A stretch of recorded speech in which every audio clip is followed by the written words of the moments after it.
এটা বলেন বলেন। ব্যক্তি জীবন, পারিবারিক জীবন, সামাজিক জীবন, অর্থনৈতিক জীবন, রাষ্ট্রীয় জীবন, আন্তর্জাতিক জীবন, সর্বক্ষেত্রে রাসূলুল্লাহ সাল্লাল্লাহু আলাইহি ওয়াসাল্লামের আদর্শ বাস্তবায়ন করা। সূরা আলী ইমরানের 31 নম্বর আয়াতে আল্লাহ এটাই বলেছেন, ইন কুনতুম তুহিব্বুনাল্লাহ, যদি তোমরা আল্লাহকে ভালোবাসো, ফাত্তাবিউনি, আমার অনুসরণ করো, ইউহিব্বুকুমুল্লাহ, আল্লাহ তোমাদেরকে ভালোবাসবেন, ওয়া ইয়াগফির লাকুম যুনুবাকুম, তোমাদের জিন্দেগীর সব গুনাহগুলো আল্লাহ মাফ করে দিবেন। এইগুলো 5 নাম্বার। 6, আজান দেওয়া। গুনাহ মাফের 6 নাম্বার উপায় আজান দেওয়া। স্কুল, কলেজ, ইউনিভার্সিটি ছাত্র ভাই যারা আছেন, বিশুদ্ধ উচ্চারণে আপনারাও আজান শিখে মসজিদে আজান দিবেন। আবু দাউদের হাদিস 515 নম্বর হাদিস, রাসূলুল্লাহ সাল্লাল্লাহু আলাইহি সাল্লাম বলেন, আল মুআদ্দিন ইউগফারু লাহু মাদা সাউতি, মুয়াজ্জিনের আজানের আওয়াজ চারপাশে যত দূর যায় তত দূর পর্যন্ত তাকে ক্ষমা করে দেওয়া হয়। 7 নাম্বার, 2 রাকাত নামাজ পড়া। এটা আজকে বাসায় গিয়ে পড়তে পারেন।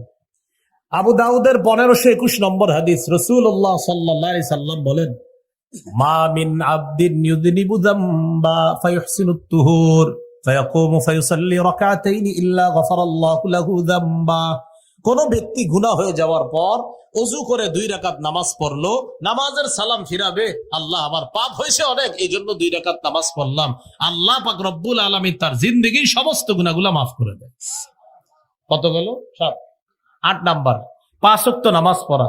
সহিহ বুখারীর 526 নম্বর হাদিস, এক ব্যক্তি রাসূলুল্লাহ সাল্লাল্লাহু আলাইহি ওয়াসাল্লামের কাছে আসছে। আসার পর বলে, হুজুর আমার গুনাহ হয়ে গেছে। আল্লাহ রাসূল সাল্লাল্লাহু আলাইহি ওয়াসাল্লামকে বলার পর গুনাহটা কিন্তু প্রকাশ করে না, কি গুনাহ বাস বলস। আল্লাহ ওই মুহূর্তে সূরা হুদের 114 নম্বর আয়াত নাজিল করে দিয়েছে, ওয়া আকিমিস সালাতা তারাফাইন নাহারি ওয়া যুলাফাম মিনাল লাইল ইন্নাল হাসানাতি ইউযহিবনাস সাইয়্যাত। তুমি দিনের 2 প্রান্তে সালাত কায়েম করো, রাতের কিছু অংশে নামাজ পড়ো, 5 ওয়াক্ত নামাজ পড়ো, নিশ্চয়ই পুণ্য পাপকে দূর করে দেয়। এই আয়াতে নামাজ দ্বারা উদ্দেশ্য, 1 নাম্বার পুণ্য দ্বারা উদ্দেশ্য হলো 5 ওয়াক্ত নামাজ যারা পড়বে আল্লাহ তাদের জিন্দেগীর গুনাহগুলা মাফ করে দিবেন। 9 নাম্বার, জামাতের সাথে নামাজ পড়া। সহিহ মুসলিমের বর্ণনা, এক ব্যক্তি এসে আল্লাহ রাসূলকে বললেন, আকিম আলাইয়া হাদ্দান, হুজুর আমি বড় অপরাধ করছি, আমার তাড়াতাড়ি বিচার করেন।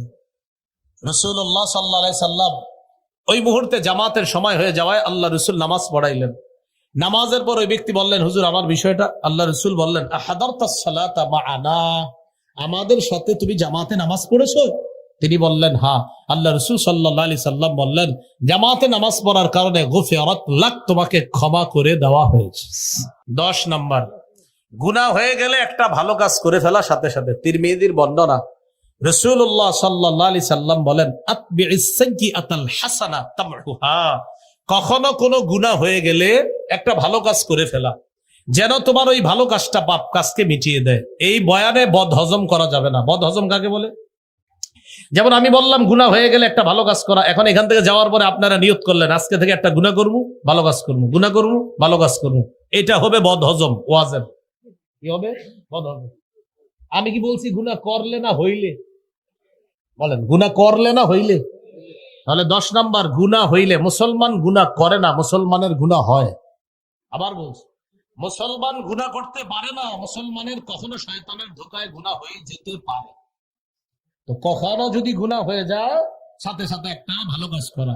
তাহলে আপনাদের কোনো বন্ধু যদি বুঝায় যে আরিফ বিন হাবিব বলছে গুনাহ হইলে ভালো কাজ করতে, এই জন্য আমি গুনাহ করি, ভালো কাজ করি, আপনি সাথে সাথে বলে দিবেন গুনাহ কইরা ভালো কাজ করতে বলে নাই, বলছে গুনাহ হইলে ভালো কাজ করতে। তুমি গুনাহ করবা এটা না, গুনাহ হবে ভালো কাজ করবা, তুমি গুনাহ করবা না, হয়ে গেলে ভালো কাজ করবা। 11 নাম্বার, জিকিরের মজলিসে বসা। যেখানে আছেন এটা জিকিরের মজলিস। সহিহ বুখারী 6408 নম্বর হাদিস, পুরা মজলিসটাকে ফেরেশতারা বেষ্টন করে এই মুহূর্তে আসমান পর্যন্ত আছে। এই মুহূর্তে আল্লাহ তাআলা ফেরেশতাদেরকে বলে, ইশহাদু আন্নী কাদ গফারতু লাহুম, সাক্ষী থাকো আমি এখানে যারা বসা সকলকে মাফ করে দিয়েছি। 12 নাম্বার, জিকির করা। 11 নাম্বার জিকিরের মজলিসে বসা, 12 নাম্বার জিকির করা। আহাব্বুল কালামি ইলাল্লাহি আরবাহ, আল্লাহর কাছে সবচেয়ে পছন্দের বাক্য 4টা। সুবহানাল্লাহ, আলহামদুলিল্লাহ, লা ইলাহা ইল্লাল্লাহ, আল্লাহু আকবার। এই 4টার মধ্যে শ্রেষ্ঠ আবার কোনটা? আফজালুয যিকরি লা ইলাহা ইল্লাল্লাহ। আল্লাহর কাছে সবচেয়ে ফজিলতপূর্ণ শ্রেষ্ঠ জিকির হলো লা ইলাহা ইল্লাল্লাহ। বলেন আমার সাথে, প্রতি 5 ওয়াক্ত নামাজ, বলেন 5 ওয়াক্ত নামাজের পর 33 বার সুবহানাল্লাহ, 33 বার আলহামদুলিল্লাহ, 33 বার আল্লাহু আকবার, আবার 33 বার সুবহানাল্লাহ, 33 বার আলহামদুলিল্লাহ, 33 বার আল্লাহু আকবার। বলেন 3 33, 99 বার হওয়ার পর 100তম বারে এই দোয়াটি পড়ব, লা ইলাহা ইল্লাল্লাহু ওয়াহদাহু লা শারীকা লাহু লাহুল মুলকু ওয়া লাহুল হামদ ওয়া হুয়া আলা কুল্লি শাইইন কাদির গুফিরাত খাতায়াহু ওয়া ইন কানাত মিসলা জাবাদিল বাহরি। এই আমল যে করবে সমুদ্রের ফেনা পরিমাণ গুনাহ মাফ। এবার বলেন ঘুমের সময় 33 বার সুবহানাল্লাহ, 33 বার আলহামদুলিল্লাহ, 34 বার আল্লাহু আকবার। এই আমলটি নবীজি তার মেয়ে ফাতেমা রাদিয়াল্লাহু তাআলা আনহাকে শিখিয়ে দিয়েছেন। তাহলে এই 34 বারের যেটা, এটা আমরা ঘুমের সময় করবো। কেউ যদি নামাজের পরেও করে ফেলে সমস্যা নেই, আসলে নামাজের পরে ওইটা করে 33 33 33 99, আর 100তম বারে লা ইলাহা ইল্লাল্লাহ ওয়াহদাহু লা শারীকা লাহু লাহুল মুলকু ওয়া লাহুল হামদু ওয়া হুয়া আলা কুল্লি শাইইন কাদির। আর ঘুমের সময় 33 33 আর আল্লাহু আকবার 34। বাস। আরেকটা আমল আছে বুখারী 6405 নম্বর হাদিস, খালি ছোট্ট একটা, বলেন সুবহানাল্লাহি ওয়া বিহামদিহি, আবার সুবহানাল্লাহি ওয়া বিহামদিহি। বলেন এখনই বাড়িতে যাওয়ার সময় 100 বার এটা পড়ব।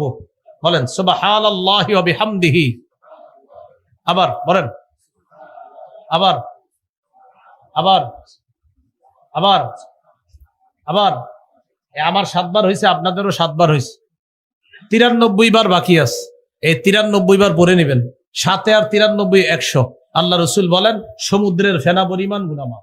আখিরাতের ফিকির তৈরি করা, বলেন তো কি করা? আখিরাতের ফিকির আনা আপনার মধ্যে। যেমন আমি আপনারা চলেন আজকে কিছুক্ষণের জন্য আমরা আখিরাতের ফিকির আনি এইভাবে। এখন বাজে ঠিক আমার ঘড়িতে 11টা 34। আমি আগামীকাল 11টা 34 দুনিয়াতে থাকবো কিনা কোনো নিশ্চয়তা নেই। আচ্ছা, আমি আগামীকাল 11টা 34 দুনিয়াতে থাকবো না, যদি না থাকি কি হবে? কি হবে? আমাকে আত্মীয় স্বজন কবরে রেখে আসবে। আচ্ছা, তারা কবরে রেখে চলে আসবে, হ্যাঁ চলে আসবে। তখন কি হবে? কি হবে? কবরে ফেরেশতা আসবে, আইসা আমাকে বসাবে, বসানোর পর আমাকে প্রশ্ন করবে, জবাব দিতে হবে। উত্তর সঠিক হলে আমার কবরের জীবন সুখময় হবে, উত্তর যদি সঠিক না হয় আমার কবরের জীবনটা হবে খুব দুঃখের। এই চিন্তা আনলাম যে আসলেই তো সত্য, আমি তো আগামীকাল 11টা 34 দুনিয়াতে না থাকতে পারি। এটা একদম সত্য কথা। আল্লাহ চাইলে কিছুক্ষণের মধ্যে আমাকে দুনিয়া থেকে বিদায় করে নিতে পারেন। আচ্ছা, আমি আগামীকাল যখন আমার আত্মীয় স্বজন আমাকে কবরে রেখে আসবে, রেখে আসার পর ওরা কি আমাকে ভুলে যাবে? এই 3 দিন একটু আপনার নিয়ে কথাবার্তা বলবে, তাও আপনার ঘরের মানুষগুলা বলবে। 3-4 দিন পর আপনার গেঞ্জিটা, আপনার লুঙ্গিটা, এটা নিয়ে একটু আলোচনা হবে।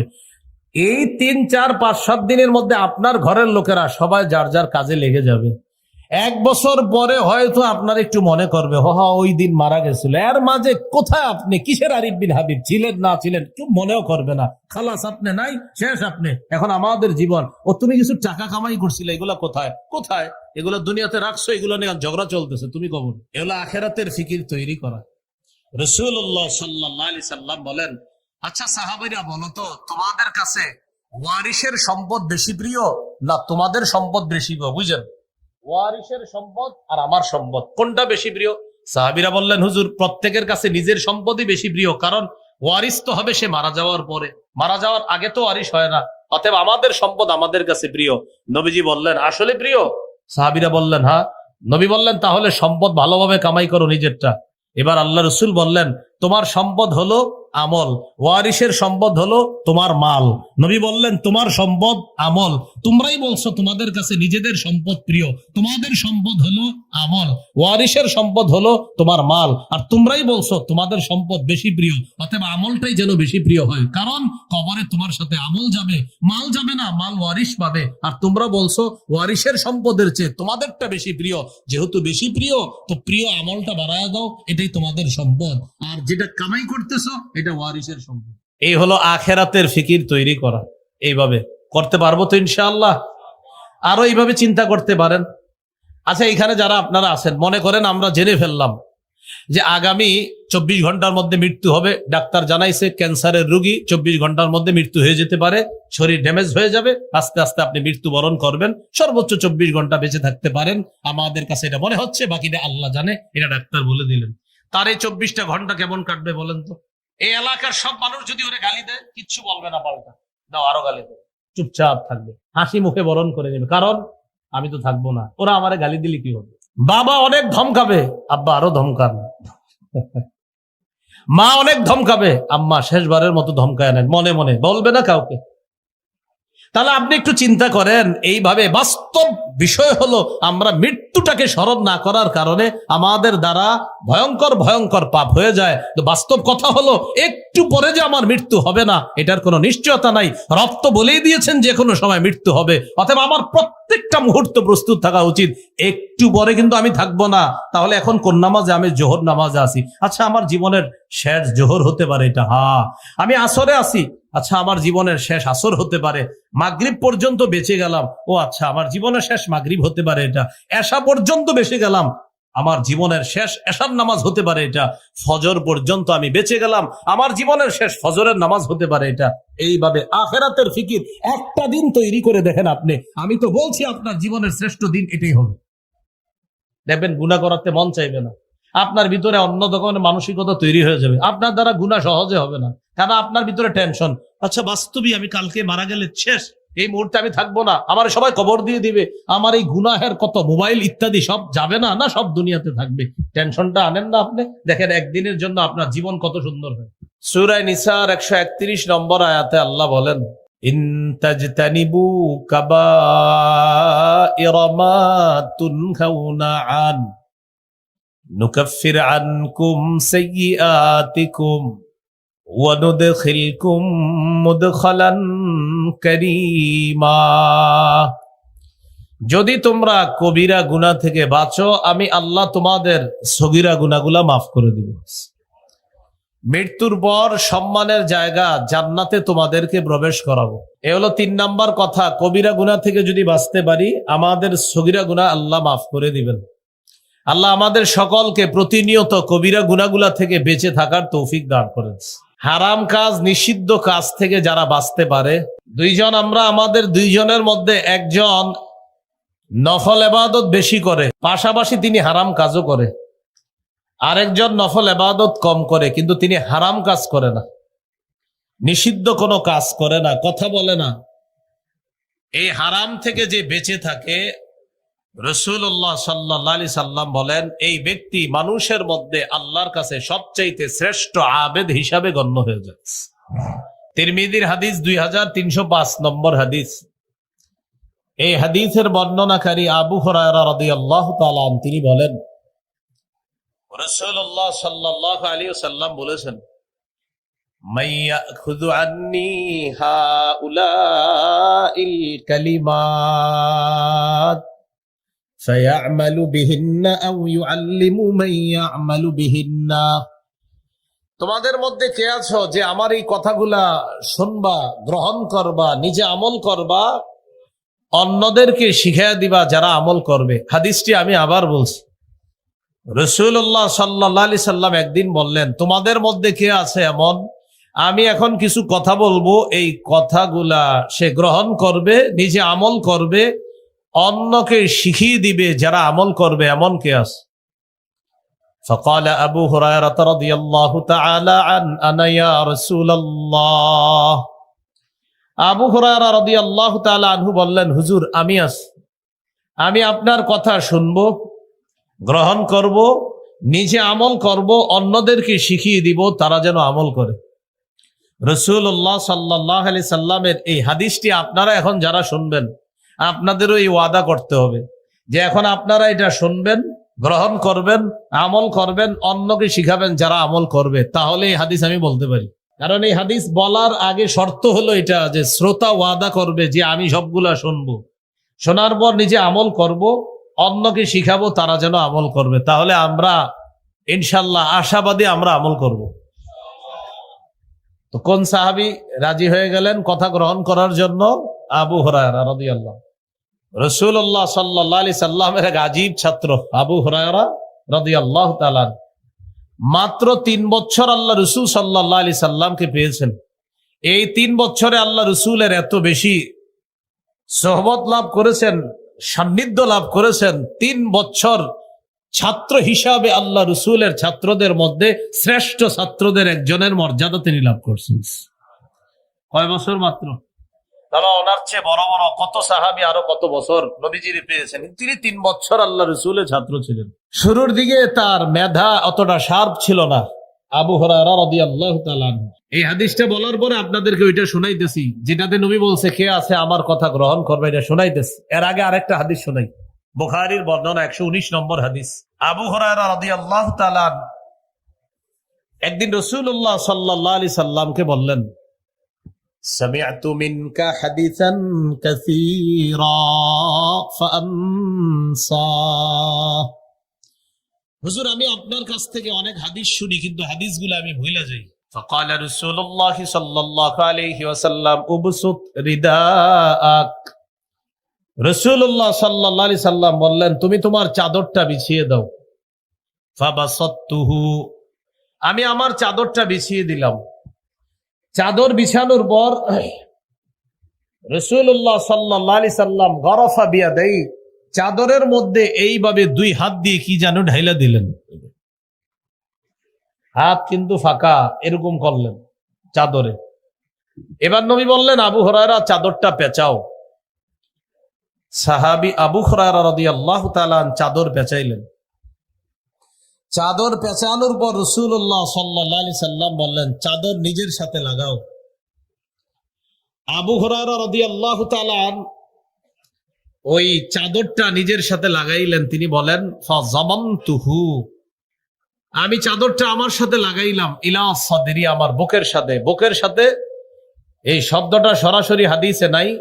বুখারী যারা পড়েন বা পড়ান বাইনাস সাতরাইন, 2 দাগের মাঝখানে ছোট্ট করে লেখা আছে ফাযামানতুহু ইলা সাদরি, আমি চাদরটা আমার বুকের সাথে মিলাইলাম। ফামা নাসিতু শাইআন বা'দা, চাদর বুকের সাথে মিলানোর পর আমি যা শুনি আমার জীবনে আর কখনো ভুলি না, আমি সব মুখস্থ রাখি। তো এই সাহাবী বললেন হুজুর আমি আছি। ফাআখাযা বিয়াদি ওয়া আদ্দা খামসা। আবু হুরায়রা রাদিয়াল্লাহু তাআলা আনহু বলেন রাসূলুল্লাহ সাল্লাল্লাহু আলাইহি সাল্লাম আমার হাত ধরলেন, গুনে গুনে 5টা জিনিস আমাকে শিখাইলেন। 1 নাম্বার, ইত্তাকিল মাহারিমা তাকুন আ'বাদান নাস, হারাম থেকে তুমি বাঁচো, হারাম কর্ম থেকে বাঁচো, হারাম কাজ থেকে বাঁচো, হারাম কথা থেকে বাঁচো, হারাম খাদ্য থেকে বাঁচো। হারাম কাজ থেকে বাঁচো, যত ধরনের অশ্লীল কাজ, গুনাহের কাজ, এইগুলা থেকে বাঁচা।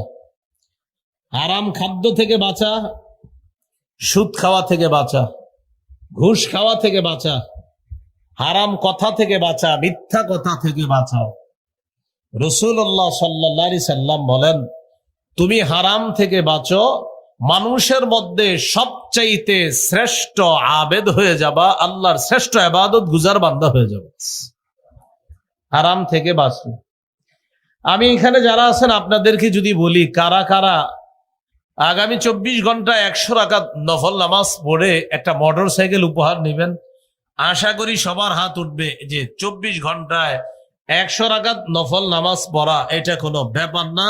মোটরসাইকেল যারা চালাইতে পারে না ওরাও হাত তুলবে, সাইকেলটা পুরস্কার পেয়ে বিক্রি করে দিবে, সমস্যা নেই। সাথে সাথে যদি আমি বলি আগামী 24 ঘন্টা একটা গুনাও কেউ করবেন না, একটা সগীরা গুনাহ কবিরা গুনাও কেউ করবেন না, আনফরচুনেটলি সবার হাতগুলা উঠবে না। কারণ হাত উঠানোর আগেই যখন টেনশনে আসবে আমি যে সুদের সাথে জড়িয়ে আছি, আমি হাতটা উঠাই কিভাবে? আরেকজন হাত উঠানোর আগে চিন্তা আসবে, আগামীকালেই তো অমুকের সাথে জমি ব্যাপারে একটা লেনদেন করবো, সেখানে আমি একটা ধান্দামি করে 2-4 লাখ টাকা থামু, এটা তো আগামীকালেই করবো, তো আমি কেমনে হাত তুলবো?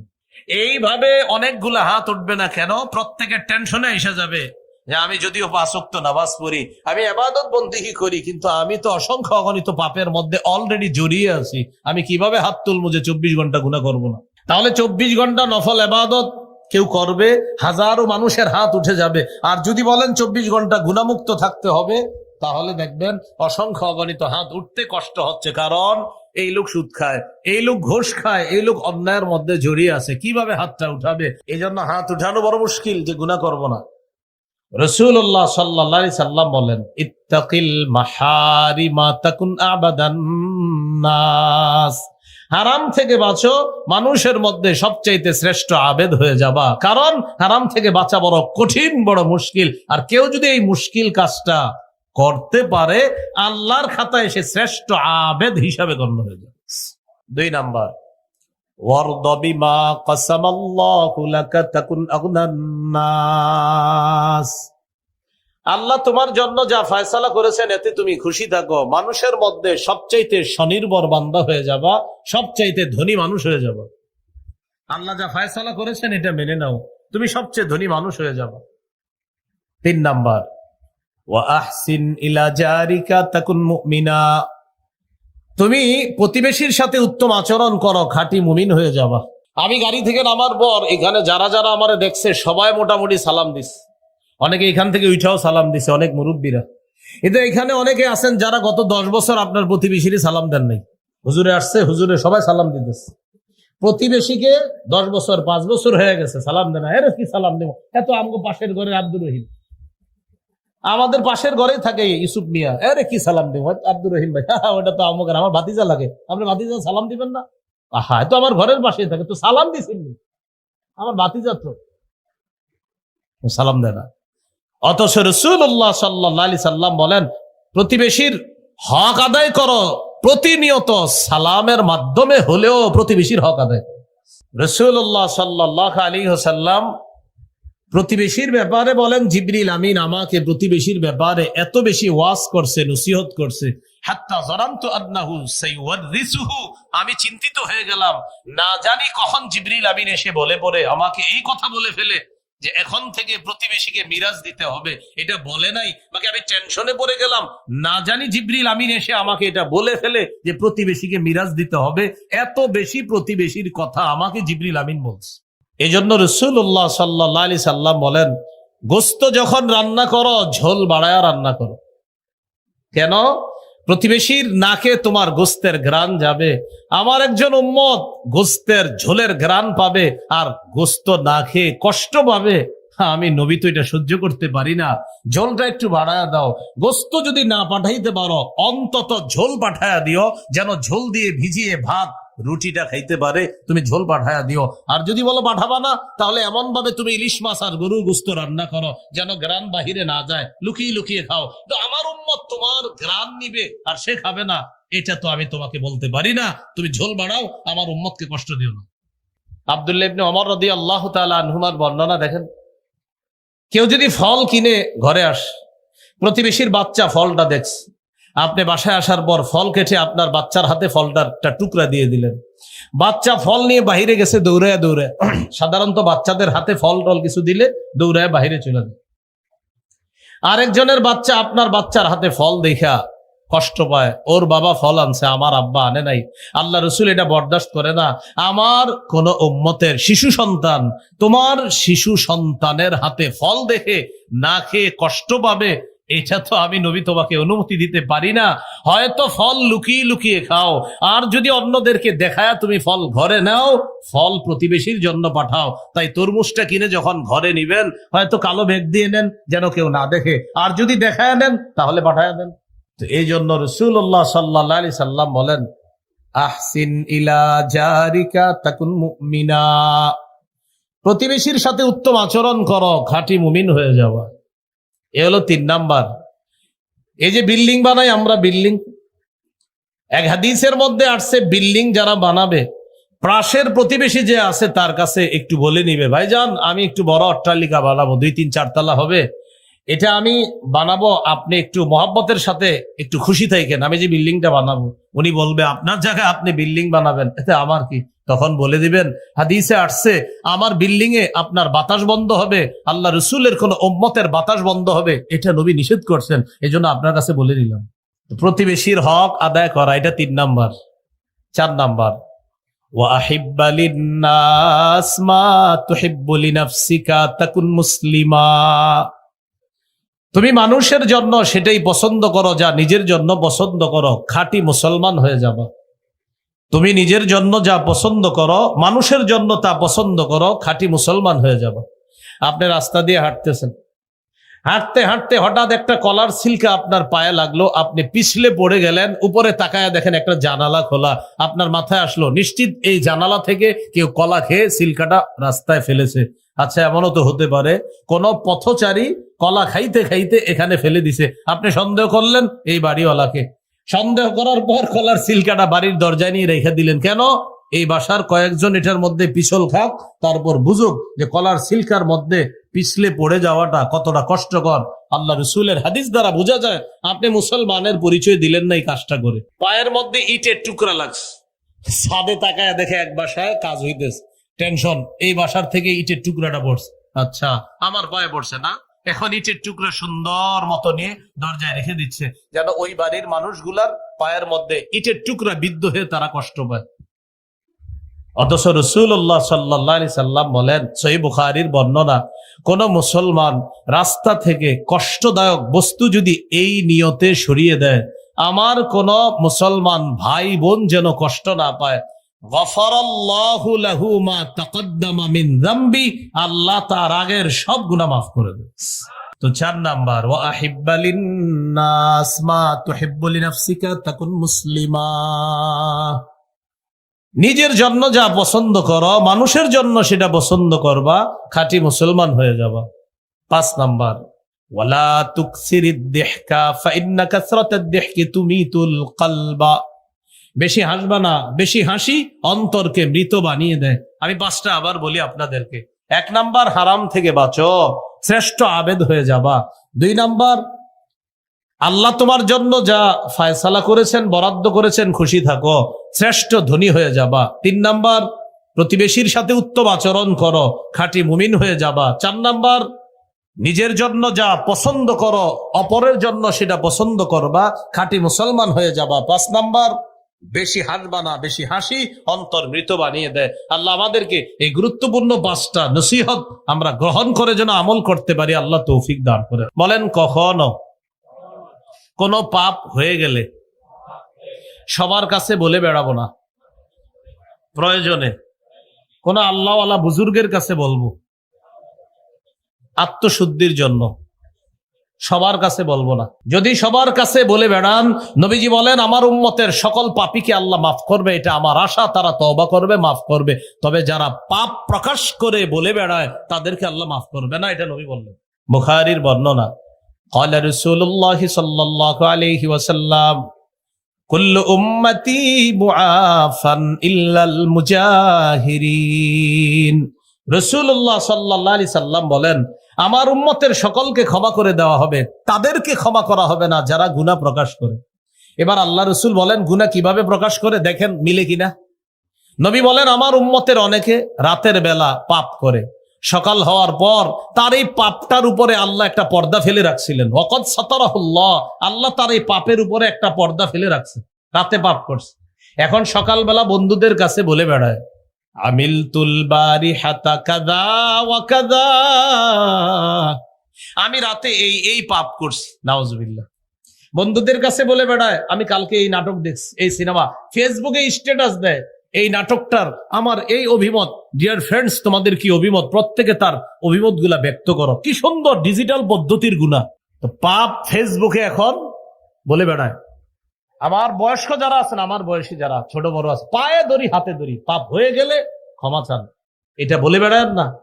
বলে তো বেড়ায়, ফেসবুকে দিয়ে বেড়ায়। ফেসবুকে যারা এই জাতীয় লেখা লিখে ফেলেছেন ডিলিট করে দেন, তাড়াতাড়ি রিমুভ করেন, এটা সরিয়ে ফেলেন। সাক্ষী কারে বানাইতেছেন আপনি? সহিহ মুসলিমের বর্ণনা, কিয়ামতের ময়দানে কোন কোন পাপীকে আল্লাহ পর্দার আড়ালে নিয়ে বলবেন, আতারিফু যামবা কাযা ওয়া কাযা। আচ্ছা তুমি কি এই পাপ করছো? ওই বান্দা স্বীকার করবে, হ্যাঁ আল্লাহ আমি এই পাপ করছি। আল্লাহ তাআলা পর্দার আড়ালে বলবেন, বান্দা তোমার কিছু ভালো কাজ আছে, এই কাজগুলোর কারণে আমি আল্লাহ তোমার ডান হাতে আমলনামা দিয়ে দিলাম, পর্দার আড়ালেই তোমাকে মাফ করে দিলাম, পাপগুলাও গোপন করে রাখলাম, আমি প্রকাশ করব না কারো কাছে, যাও ডান হাতে আমলনামা দিয়ে দিলাম। বলেন আজকে থেকে যে কোনো পাপকে পাহাড়ের মতো মনে করব। আমি মনে করব আমার উপর একটা পাহাড়, এই পাহাড় আমার উপর পড়বে, আমি ধ্বংস হয়ে যাব। তাহলে আজকে থেকে যে কোনো একটা পাপ মনে করব পাহাড়, এই পাহাড় আমাকে ধ্বংস করে দিবে। এটা আমার কথা না, সহিহ বুখারীর বর্ণনা, আব্দুল্লাহ ইবনে মাসউদ রাদিয়াল্লাহু তাআলা আনহুর বর্ণনা। তিনি বলেন, ইন্নাল আবদাল মুমিনা ইয়ারা যুনুবাহু কাআন্নাহু কাঈদুন তাহতা জাবালিন ইয়াখাফু আন ইয়াকা আলাইহি। মুমিন বান্দা গুনাহকে মনে করবে পাহাড়, এই পাহাড়ের নিচে সে বসা, আর এই পাহাড় তার উপরে পড়বে, সে ধ্বংস হয়ে যাবে। তো মুমিন বান্দা মনে করবে সে একটা গুনাহকে, যে আমার উপর পাহাড়, আমি পাহাড়ের নিচে বসা, এই পাহাড় পড়বে, আমি ধ্বংস। আর পাপাচার, وَإِنَّ الْفَاجِرَ يَرَى ذُنُوبَهُ كَذُبَابٍ مَرَّ عَلَى أَنفِهِ। পাপাচার গুনাহকে মনে করবে মাছির মতো। মাছি, মাছি কি নাকের সামনে দিয়ে যায় আর আসে, এই যে কোনো ব্যাপার না, কোনো ব্যাপার না। খুব মন দিয়ে শোনেন, আজকে ফজর বললেন আপনি, এখানে যারা আছেন আপনাদের মাঝে অনেকে আছেন এক ওয়াক্ত নামাজও ছুটে না, মাশাআল্লাহ। হঠাৎ একদিন আপনার কোনো কারণে একটা নামাজ ছুটে গেছে, আপনার এত পেরেশানি, চেহারাটা পুরো মলিন কালো হয়ে গেছে, মানুষ ভাবতেছে আপনি না জানি কয়েক কোটি টাকার সম্পদ লস করছেন, তো আসল কথাটা জানে না। সবাই কৌতূহল নিয়ে জিজ্ঞাসা করলো, ভাই তোমার সমস্যা কি বলো তো, সারাদিন তোমার মনটা খারাপ, আপনি যেই নামাজটা ছুটে গেছে কাজাও করে ফেলছেন, কিন্তু আপনার মন খারাপ যাচ্ছে না। তো সবাই বলতেছে, কি ভাই কোনো সমস্যা, ব্যবসায় লস খাইছো কোটি টাকা? তখন চোখের পানি ছেড়ে দিয়ে বলতেছে, ভাই আমার গত 10 বছর 15 বছর এক ওয়াক্ত নামাজ কাজা হয় নাই, আজকে হঠাৎ শয়তানের ধোকায় বা কোনো কারণে আমার এক ওয়াক্ত নামাজ কাজা হয়ে গেছে, এই জন্য আমার মনটা এত খারাপ। ইমানদারের হালাত হবে এমন, তার এক ওয়াক্ত নামাজ ছুটে গেল। আর পাপাচারের নামাজের পর নামাজ ছুটবে, বলবেন নামাজ পড়লা না, পড়ি নাই তো কি হয়েছে, কালকে পড়ুন। কালকেও জিজ্ঞাসা করছেন, কি তুই না ফজর পড়বি? পড়ি নাই তো কি হয়েছে। ইমানদারের কাছে মনে হবে পাহাড়, পাপাচারের কাছে বলছে মনে হবে কি মাছি, হইছে পড়ি নাই তো কি হয়েছে। ইয়া আইয়ুহাল্লাযীনা আমানু তুবু ইলাল্লাহি তাওবাতান নাসুহা। হে ঈমানদারগণ, তোমরা আল্লাহর কাছে খাঁটি তওবা করো। আসা রাব্বুকুম আইয়ুকাফফিরা আনকুম সাইয়্যাতিকুম। আশা করা যায় তোমাদের রব তোমাদের জীবনের সমস্ত গুনাহ মাফ করে দিবেন। এখন কথা হলো, খাঁটি তওবার কি শর্ত? মুখস্থ করে ফেলি, বলেন তওবার 4টি শর্ত। 1, অতীতের গুনাহ ছেড়ে দেওয়া। 2, অতীতের গুনাহের উপর অনুতপ্ত হওয়া। 3, প্রতিজ্ঞা করা ভবিষ্যতে এই গুনাহ আর করব না। আবার বলি, 1, অতীতের গুনাহ ছেড়ে দেওয়া। 2, অতীতের গুনাহের উপর অনুতপ্ত হওয়া। 3, দৃঢ় প্রতিজ্ঞা করা, আমি ভবিষ্যতে জেনে বুঝে এই গুনাহ আর করব না। 4, আমার জিম্মায় কোন বান্দার হক থেকে থাকলে হক আদায় করে দেওয়া। কেননা বান্দার হক বান্দার কাছ থেকে আদায় করতে হবে, আল্লাহ মাফ করবে না। 4 নাম্বারটা গুরুত্বপূর্ণ, বান্দার হক থেকে থাকলে এটা আদায় করে দিতে হবে। তাহলে 2 নাম্বার গুনাহ মাফের উপায় খাঁটি তওবা করা। ইবনে মাজার হাদিস 4250 নম্বর হাদিস। عن عبد الله بن مسعود رضي الله تعالى عنه قال قال رسول الله صلى الله عليه وسلم التائب من الذنب كمن لا ذنب له। রাসূলুল্লাহ সাল্লাল্লাহু আলাইহি ওয়াসাল্লাম বলেন, গুনাহ থেকে তওবাকারী ব্যক্তি কামান তার মতো হয়ে যায়, লা যামবা লা, যার কোনো গুনাহ নাই। গুনাহ থেকে তওবাকারী ব্যক্তি তার মতো হয়ে যায় যার কোনো গুনাহ নাই। তাহলে প্রিয় ভাইয়ারা, 2 নাম্বার খাঁটি তওবা করা। 3 নাম্বার, এটা আমরা আমল করি, বলেন ইস্তেগফার পড়া। আস্তাগফিরুল্লাহ আস্তাগফিরুল্লাহ। এই যে আস্তাগফিরুল্লাহ 2 বার বললাম, আমাদের গুনাহ ঝরে গেছে। সুবহানাল্লাহ। সূরা আলী ইমরানের 135 নম্বর আয়াতে আল্লাহ বলেন, والذين إذا فعلوا فاحشة أو ظلموا أنفسهم ذكروا الله فاستغفروا لذنوبهم ومن يغفر الذنوب إلا الله ولم يصروا على ما فعلوا وهم يعلمون। এই আয়াতে চারটা কথা। এক নাম্বার, যাদের গুনাহ হয়ে যায়। দুই নাম্বার, সাথে সাথে আল্লাহকে স্মরণ করে। তিন নাম্বার, আল্লাহর কাছে ক্ষমা চায়। চার নাম্বার, জেনে বুঝে ভবিষ্যতে এই গুনাহটা করে না।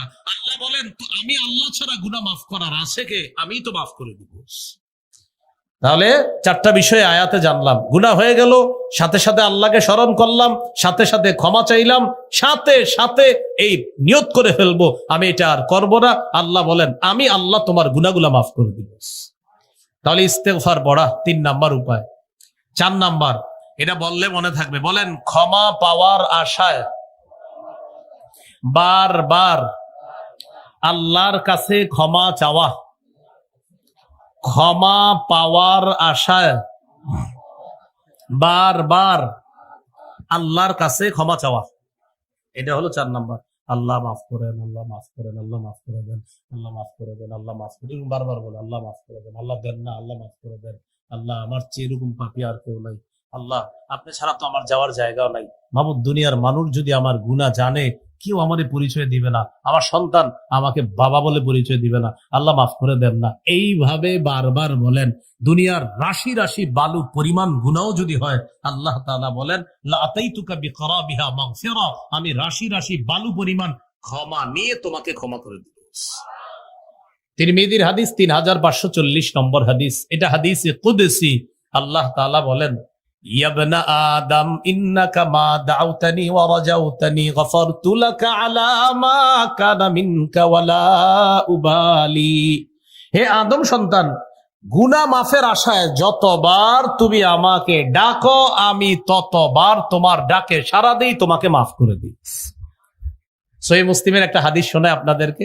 এক বান্দার গুনাহ হয়ে গেছে, তো আল্লাহর কাছে ক্ষমা চাইছে। আল্লাহ ফেরেশতাদেরকে বলে, ও ফেরেশতারা, আমার বান্দার গুনাহ হয়ে গেছে। তারপর ও আমার কাছে মাপ চাইছে। কেন চাইছে জানো? আলিমা আন্না লাহু রব্বা, আমার বান্দা জানে ওর একজন রব আছে, ওই রব ইয়াগফিরুয যামবা, গুনাহ মাফ করে দেয়। এজন্য ও গুনাহ হওয়ার পর আমাকে ডাকছে। এই ফেরেশতারা শোনো, আমাকে কেন ডাকছে জানো? ও জানে ওকে মাফ করার মতো একজন রব আছে, তাই আমাকে ডাকছে। সাক্ষী থাকো, আমি আমার বান্দাকে মাফ করে দিলাম। মনে থাকবেন ইনশাআল্লাহ। এলো 4 নাম্বার। 5 নাম্বার, সর্বক্ষেত্রে রাসূল সাল্লাল্লাহু আলাইহি সাল্লামের আদর্শ বাস্তবায়ন করা। এটা বলেন, বলেন, ব্যক্তি জীবন, পারিবারিক জীবন, সামাজিক জীবন, অর্থনৈতিক জীবন, রাষ্ট্রীয় জীবন, আন্তর্জাতিক জীবন, সর্বক্ষেত্রে রাসূলুল্লাহ সাল্লাল্লাহু আলাইহি ওয়াসাল্লামের আদর্শ বাস্তবায়ন করা। সূরা আলী ইমরানের 31 নম্বর আয়াতে আল্লাহ এটাই বলেছেন, ইন কুনতুম তুহিব্বুনাল্লাহ, যদি তোমরা আল্লাহকে ভালোবাসো, ফাত্তাবিউনি, আমার অনুসরণ করো, ইউহিব্বুকুমুল্লাহ, আল্লাহ তোমাদেরকে ভালোবাসবেন, ওয়া ইয়াগফির লাকুম যুনুবাকুম, তোমাদের জিন্দেগীর সব গুনাহগুলো আল্লাহ মাফ করে দিবেন। এইগুলো 5 নাম্বার। 6, আযান দেওয়া। গুনাহ মাফের 6 নাম্বার উপায় আযান দেওয়া।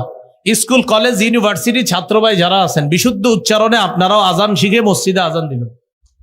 আবু দাউদের হাদিস 515 নম্বর হাদিস। রাসূলুল্লাহ সাল্লাল্লাহু আলাইহি সাল্লাম বলেন, আল মুআদ্দিন ইউগফারু লাহু মাদা সাউতি, মুয়াজ্জিনের আযানের আওয়াজ চারপাশে যত দূর যায় তত দূর পর্যন্ত তাকে ক্ষমা করে দেওয়া হয়। 7 নাম্বার, 2 রাকাত নামাজ পড়া। এটা আজকে বাসায় গিয়ে পড়তে পারেন। আবু দাউদের 1521 নম্বর হাদিস। রাসূলুল্লাহ সাল্লাল্লাহু আলাইহি সাল্লাম বলেন, মা মিন আবদিন ইউযনিবু যামবা ফায়ুহসিনুত তুহুর ফায়াকুমু ফায়ুসাল্লি রাকাতাইনি ইল্লা গফারাল্লাহু লাহু যামবা। কোন ব্যক্তি গুনাহ হয়ে যাওয়ার পর ওযু করে 2 রাকাত নামাজ পড়লো, নামাজের সালাম ফিরাবে, আল্লাহ আমার পাপ হয়েছে অনেক, এই জন্য 2 রাকাত নামাজ পড়লাম, আল্লাহ পাক রব্বুল আলামিন তার জিন্দেগীর সমস্ত গুনাহগুলো মাফ করে দেয়। কত গেল? 7। 8 নাম্বার, 5 ওয়াক্ত নামাজ পড়া। সহিহ বুখারীর 526 নম্বর হাদিস। এক ব্যক্তি রাসূলুল্লাহ সাল্লাল্লাহু আলাইহি ওয়াসাল্লামের কাছে আসছে। আসার পর বলে, হুজুর আমার গুনাহ হয়ে গেছে। আল্লাহ রাসূল সাল্লাল্লাহু আলাইহি ওয়াসাল্লামকে বলার পর গুনাহটা কিন্তু প্রকাশ করে না, কি গুনাহ বাস বলস। আল্লাহ ওই মুহূর্তে সূরা হুদের 114 নম্বর আয়াত নাজিল করে দিস, ওয়া আকিমিস সালাতা তারাফাইন নাহারি ওয়া যুলাফাম মিনাল লাইল ইন্নাল হাসানাতি ইউযহিবনাস সাইয়্যাত। তুমি দিনের দুই প্রান্তে সালাত কায়েম করো, রাতের কিছু অংশে নামাজ পড়ো, 5 ওয়াক্ত নামাজ পড়ো, নিশ্চয়ই পুণ্য পাপকে দূর করে দেয়। এই আয়াতে নামাজ দ্বারা উদ্দেশ্য, 1 নাম্বার পুণ্য দ্বারা উদ্দেশ্য হলো 5 ওয়াক্ত নামাজ যারা পড়বে আল্লাহ তাদের জিন্দেগীর গুনাহগুলা মাফ করে দিবে। 9 নাম্বার, জামাতের সাথে নামাজ পড়া। সহিহ মুসলিমের বর্ণনা, এক ব্যক্তি এসে আল্লাহ রাসূলকে বললেন, আকিম আলাইয়া হাদ্দা, হুজুর আমি বড় অপরাধ করছি, আমার তাড়াতাড়ি বিচার করেন। রাসূলুল্লাহ সাল্লাল্লাহু আলাইহি সাল্লাম ওই মুহূর্তে জামাতের সময় হয়ে যাওয়ায় আল্লাহ রাসূল নামাজ পড়াইলেন। নামাজের পর ওই ব্যক্তি বললেন, হুজুর আমার বিষয়টা। আল্লাহ রাসূল বললেন, আহাদারতাস সালাতা মাআনা, আমাদের সাথে তুমি জামাতে নামাজ পড়েছো? তিনি বললেন হ্যাঁ।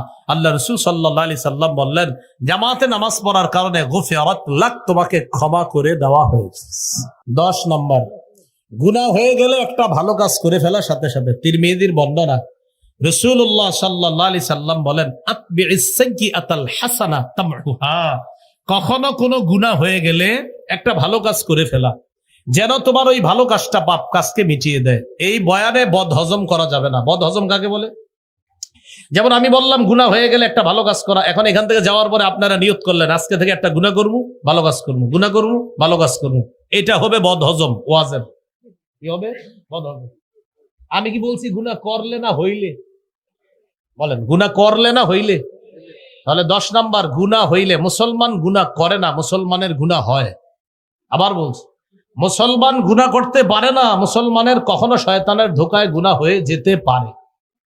তো কখনো যদি গুনাহ হয়ে যায়, সাথে সাথে একটা ভালো কাজ করা।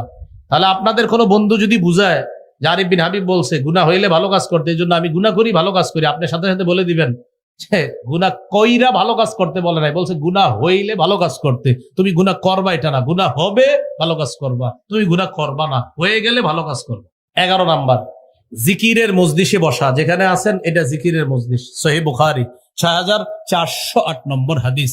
পুরা মজলিসটাকে ফেরেশতারা বেষ্টন করে এই মুহূর্তে আসমান পর্যন্ত আছে। এই মুহূর্তে আল্লাহ তাআলা ফেরেশতাদেরকে বলে, ইশহাদু আন্নী কাদ গফারতু লাহুম, সাক্ষী থাকো আমি এখানে যারা বসা সকলকে মাফ করে দিয়েছি।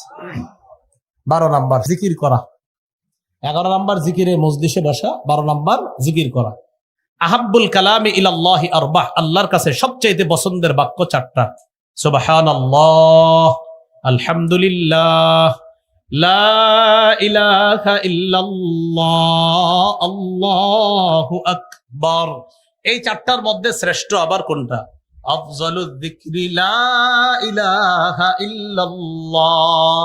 আল্লাহর কাছে সবচেয়ে ফজিলতপূর্ণ শ্রেষ্ঠ জিকির হলো লা ইলাহা ইল্লাল্লাহ। বলেন আমার সাথে, প্রতি 5 ওয়াক্ত নামাজ, বলেন 5 ওয়াক্ত নামাজের পর 33 বার সুবহানাল্লাহ, 33 বার আলহামদুলিল্লাহ, 33 বার আল্লাহু আকবার, আবার 33 বার সুবহানাল্লাহ, 33 বার আলহামদুলিল্লাহ, 33 বার আল্লাহু আকবার।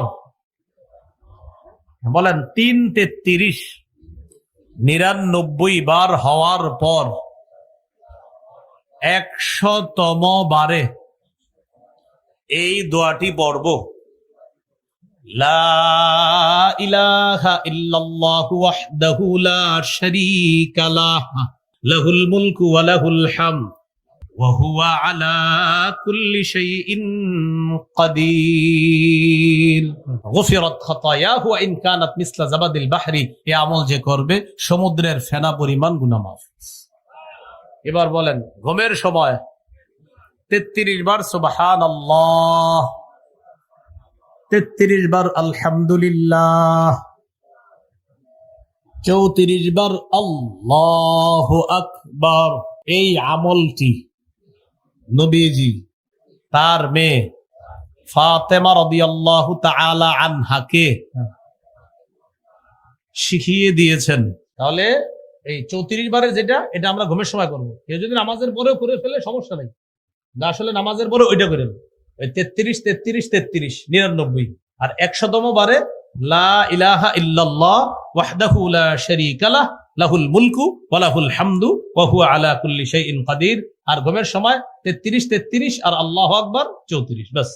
আরেকটা আমল আছে বুখারী 6405 নম্বর হাদিস, খালি ছোট্ট একটা, বলেন সুবহানাল্লাহি ওয়া বিহামদিহি। আবার সুবহানাল্লাহি ওয়া বিহামদিহি বলেন এখনই বাড়িতে যাওয়ার সময় 100 বার এটা পড়ব। বলেন সুবহানাল্লাহি ওয়া বিহামদিহি। আবার বলেন, আবার আবার আবার আবার। আমার 7 বার হয়েছে, আপনাদেরও 7 বার হয়েছে, 93 বার বাকি আছে। এই 93 বার পড়ে নেবেন, 7 আর 93 100। আল্লাহ রসুল বলেন সমুদ্রের ফেনা পরিমাণ গুনাহ মাফ। আখেরাতের ফিকির তৈরি করা, বলেন তো কি করা? আখেরাতের ফিকির আনা আপনার মধ্যে। যেমন আমি আপনারা চলেন আজকে কিছুক্ষণের জন্য আমরা আখেরাতের ফিকির আনি এইভাবে। এখন বাজে ঠিক আমার ঘড়িতে 11টা 34। আমি আগামীকাল 11টা 34 দুনিয়াতে থাকবো কিনা কোনো নিশ্চয়তা নেই। আচ্ছা, আমি আগামীকাল 11টা 34 দুনিয়াতে থাকবো না, যদি না থাকি কি হবে? কি হবে? আমাকে আত্মীয় স্বজন কবরে রেখে আসবে। আচ্ছা, তারা কবরে রেখে চলে আসবে, হ্যাঁ চলে আসবে। তখন কি হবে? কি হবে? কবরে ফেরেশতা আসবে, আইসা আমাকে বসাবে, বসানোর পর আমাকে প্রশ্ন করবে, জবাব দিতে হবে। উত্তর সঠিক হলে আমার কবরের জীবন সুখময় হবে, উত্তর যদি সঠিক না হয় আমার কবরের জীবনটা হবে খুব দুঃখের। এই চিন্তা আনলাম যে আসলেই তো সত্য, আমি তো আগামীকাল 11টা 34 দুনিয়াতে না থাকতে পারি। এটা একদম সত্য কথা। আল্লাহ চাইলে কিছুক্ষণের মধ্যে আমাকে দুনিয়া থেকে বিদায় করে নিতে পারেন। আচ্ছা, আমি আগামীকাল যখন আমার আত্মীয় স্বজন আমাকে কবরে রেখে আসবে, রেখে আসার পর ওরা কি আমাকে ভুলে যাবে? এই 3 দিন একটু আপনার এনে কথাবার্তা বলবে, তাও আপনার ঘরের মানুষগুলা বলবে। 3-4 দিন পর আপনার গেঞ্জিটা, আপনার লুঙ্গিটা, এটা নিয়ে একটু আলোচনা হবে। এই 3-4-5-7 দিনের মধ্যে আপনার ঘরের লোকেরা সবাই যার যার কাজে লেগে যাবে। 1 বছর পরে হয়তো আপনার একটু মনে করবে, হ ওই দিন মারা গেছিল। এর মাঝে কোথায় আপনি, কিসের আরিফ বিন হাবিব ছিলেন না ছিলেন কেউ মনেও করবে না। খালাস, আপনি নাই, শেষ আপনি। এখন আমাদের জীবন, ও তুমি কিছু টাকা কামাই করছিলে, এগুলা কোথায় কোথায়? এগুলো দুনিয়াতে রাখছো, এগুলো নিয়ে ঝগড়া চলতেছে, তুমি কবর। এগুলো আখেরাতের ফিকির তৈরি করা। রাসূলুল্লাহ সাল্লাল্লাহু আলাইহি সাল্লাম বলেন, আচ্ছা সাহাবাইরা বলো তো, তোমাদের কাছে ওয়ারিসের সম্পদ বেশি প্রিয় না তোমাদের সম্পদ বেশি প্রিয়? বুঝেন, ওয়ারিসের সম্পদ আর আমার সম্পদ কোনটা বেশি প্রিয়? সাহাবীরা বললেন, হুজুর প্রত্যেকের কাছে নিজের সম্পদই বেশি প্রিয়, কারণ ওয়ারিস তো হবে সে মারা যাওয়ার পরে, মারা যাওয়ার আগে তো ওয়ারিস হয় না, অতএব আমাদের সম্পদ আমাদের কাছে প্রিয়। নবীজি বললেন, আসলে প্রিয়? সাহাবীরা বললেন, হ্যাঁ। নবী বললেন, তাহলে সম্পদ ভালোভাবে কামাই করো নিজেরটা। এবার আল্লাহ রসুল বললেন, তোমার সম্পদ হলো আমল, ওয়ারিসের সম্পদ হলো তোমার মাল। নবী বললেন, তোমার সম্পদ আমল, তোমরাই বলছো তোমাদের কাছে নিজেদের সম্পদ প্রিয়, তোমাদের সম্পদ হলো আমল, ওয়ারিসের সম্পদ হলো তোমার মাল, আর তোমরাই বলছো তোমাদের সম্পদ বেশি প্রিয়, অতএব আমলটাই যেন বেশি প্রিয় হয়, কারণ কবরে তোমার সাথে আমল যাবে, মাল যাবে না, মাল ওয়ারিস পাবে। আর তোমরা বলছো ওয়ারিসের সম্পদের চেয়ে তোমাদেরটা বেশি প্রিয়, যেহেতু বেশি প্রিয় তো প্রিয় আমলটা বাড়ায় দাও, এটাই তোমাদের সম্পদ, আর যেটা কামাই করতেছো এটা ওয়ারিসের সম্পদ। এই হলো আখেরাতের ফিকির তৈরি করা। এইভাবে করতে পারবো তো ইনশাআল্লাহ? আরো এইভাবে চিন্তা করতে পারেন। আচ্ছা, এখানে যারা আপনারা আছেন, মনে করেন আমরা জেনে ফেললাম যে আগামী 24 ঘন্টার মধ্যে মৃত্যু হবে, ডাক্তার জানাইছে ক্যান্সারের রোগী 24 ঘন্টার মধ্যে মৃত্যু হয়ে যেতে পারে, শরীর ড্যামেজ হয়ে যাবে, আস্তে আস্তে আপনি মৃত্যুবরণ করবেন, সর্বোচ্চ 24 ঘন্টা বেঁচে থাকতে পারেন। আমাদের কাছে এটা মনে হচ্ছে, বাকিটা আল্লাহ জানে, এটা ডাক্তার বলে দিলেন। তার এই 24টা ঘন্টা কেমন কাটবে বলেন তো? এই এলাকার সব মানুষ যদি ওরে গালি দেয়, কিচ্ছু বলবে না, পাল্টা দাও আরো গালি দেয়, চুপচাপ থাকবে, হাসি মুখে বরণ করে নেবে, কারণ আমি তো থাকবো না, ওরা আমারে গালি দিলে কি হবে? বাবা অনেক ধমকাবে, আব্বা আরো ধমকান। মা অনেক ধমকাবে, আম্মা শেষবারের মতো ধমকায় নেন, মনে মনে বলবে না কাউকে। তাহলে আপনি একটু চিন্তা করেন, এইভাবে বাস্তব বিষয় হলো আমরা মৃত্যুটাকে স্মরণ না করার কারণে আমাদের দ্বারা ভয়ঙ্কর ভয়ঙ্কর পাপ হয়ে যায়। তো বাস্তব কথা হলো, একটু পরে যে আমার মৃত্যু হবে না এটার কোনো নিশ্চয়তা নাই। রব তো বলেই দিয়েছেন যে কোনো সময় মৃত্যু হবে, অতএব আমার প্রত্যেকটা মুহূর্ত প্রস্তুত থাকা উচিত। একটু পরে কিন্তু আমি থাকবো না, তাহলে এখন কোন নামাজে? আমি জোহর নামাজে আছি। আচ্ছা, আমার জীবনের শেষ জোহর হতে পারে এটা, হ্যাঁ। আমি আসরে আছি, আচ্ছা আমার জীবনের শেষ আসর হতে পারে। মাগরিব পর্যন্ত বেঁচে গেলাম, ও আচ্ছা আমার জীবনের শেষ মাগরিব হতে পারে এটা। এশা পর্যন্ত বেঁচে গেলাম, আমার জীবনের শেষ এশার নামাজ হতে পারে এটা, ফজর পর্যন্ত আমি বেঁচে গেলাম, আমার জীবনের শেষ ফজরের নামাজ হতে পারে এটা। এইভাবে আখেরাতের ফিকির একটা দিন তৈরি করে দেখেন আপনি, আমি তো বলছি আপনার জীবনের শ্রেষ্ঠ দিন এটাই হবে। দেখবেন গুনাহ করাতে মন চাইবে না, আপনার ভিতরে অন্য ধরনের মানসিকতা তৈরি হয়ে যাবে, আপনার দ্বারা গুনাহ সহজে হবে না, কারণ আপনার ভিতরে টেনশন। আচ্ছা বাস্তবিক আমি কালকে মারা গেলে শেষ, এই মুহূর্তে আমি থাকবো না, আমার সবাই কবর দিয়ে দিবে, আমার এই গুনাহের কত মোবাইল ইত্যাদি সব যাবে না, না সব দুনিয়াতে থাকবে। টেনশনটা আনেন না আপনি, দেখেন একদিনের জন্য আপনার জীবন কত সুন্দর হয়। সূরা নিসার 131 নম্বর আয়াতে আল্লাহ বলেন, ইন তাজতানিবু কাবাইরা মা তুনহাউনা আন নুকাফির আনকুম সাইয়্যাতিকুম ওয়া নুদখিলকুম মুদখালান কারীমা। যদি তোমরা কবিরা গুনাহ থেকে বাঁচো, আমি আল্লাহ তোমাদের সগীরা গুনাহগুলা মাফ করে দিব। মৃত্যুর পর সম্মানের জায়গা জান্নাতে তোমাদেরকে প্রবেশ করাবো। এ হলো 3 নাম্বার কথা, কবিরা গুনাহ থেকে যদি বাঁচতে পারি, আমাদের সগীরা গুনাহ আল্লাহ মাফ করে দিবেন। আল্লাহ আমাদের সকলকে প্রতিনিয়ত কবিরা গুনাহগুলা থেকে বেঁচে থাকার তৌফিক দান করেন। হারাম কাজ, নিষিদ্ধ কাজ থেকে যারা বাঁচতে পারে, আমরা আমাদের দুইজনের মধ্যে একজন নফল ইবাদত বেশি করে, পাশাপাশি তিনি হারাম কাজও করে, আরেকজন নফল ইবাদত কম করে, কিন্তু তিনি হারাম কাজ করে না, নিষিদ্ধ কোনো কাজ করে না, কথা বলে না। এই হারাম থেকে যে বেঁচে থাকে, রাসূলুল্লাহ সাল্লাল্লাহু আলাইহি সাল্লাম বলেন, এই ব্যক্তি মানুষের মধ্যে আল্লাহর কাছে সবচাইতে শ্রেষ্ঠ আবেদ হিসাবে গণ্য হয়ে যাচ্ছে। তিরমিজির হাদিস 2305 নম্বর হাদিস।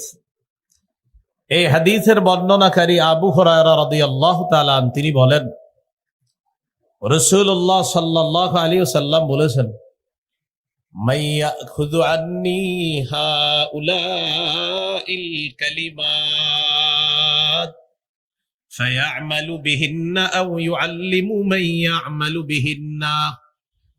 তোমাদের মধ্যে কে আছো যে আমার এই কথাগুলা শুনবা, গ্রহণ করবা, নিজে আমল করবা, অন্যদেরকে শিখিয়ে দিবা যারা আমল করবে। হাদিসটি আমি আবার বলছি, রাসূলুল্লাহ সাল্লাল্লাহু আলাইহি সাল্লাম একদিন বললেন, তোমাদের মধ্যে কে আছে এমন, আমি এখন কিছু কথা বলবো, এই কথাগুলা সে গ্রহণ করবে, নিজে আমল করবে, অন্যকে শিখিয়ে দিবে যারা আমল করবে, এমন কে আছে? فقال أبو هريرة رضي الله تعالى عنه أنا يا رسول الله। আবু হুরায়রা রাদিয়াল্লাহু তাআলা আনহু বললেন, হুজুর আমি আছি, আমি আপনার কথা শুনবো, গ্রহণ করব, নিজে আমল করব, অন্যদেরকে শিখিয়ে দিব তারা যেন আমল করে। রাসূলুল্লাহ সাল্লাল্লাহু আলাইহি সাল্লামের এই হাদিসটি আপনারা এখন যারা শুনবেন, আপনাদেরও এই ওয়াদা করতে হবে যে এখন আপনারা এটা শুনবেন, গ্রহণ করবেন, আমল করবেন, অন্যকে শিখাবেন যারা আমল করবে, তাহলে এই হাদিস আমি বলতে পারি। কারণ এই হাদিস বলার আগে শর্ত হলো এটা যে শ্রোতা ওয়াদা করবে যে আমি সবগুলা শুনবো, শোনার পর নিজে আমল করব, অন্যকে শিখাবো তারা যেন আমল করবে। তাহলে আমরা ইনশাল্লাহ আশাবাদী আমরা আমল করব। তো কোন সাহাবী রাজি হয়ে গেলেন কথা গ্রহণ করার জন্য? আবু হুরায়রা রাদিয়াল্লাহু। রাসূলুল্লাহ সাল্লাল্লাহু আলাইহি সাল্লামের এক আজীব ছাত্র আবু হুরায়রা রাদিয়াল্লাহু তাআলা মাত্র 3 বছর আল্লাহ রাসূল সাল্লাল্লাহু আলাইহি সাল্লামকে পেয়েছেন।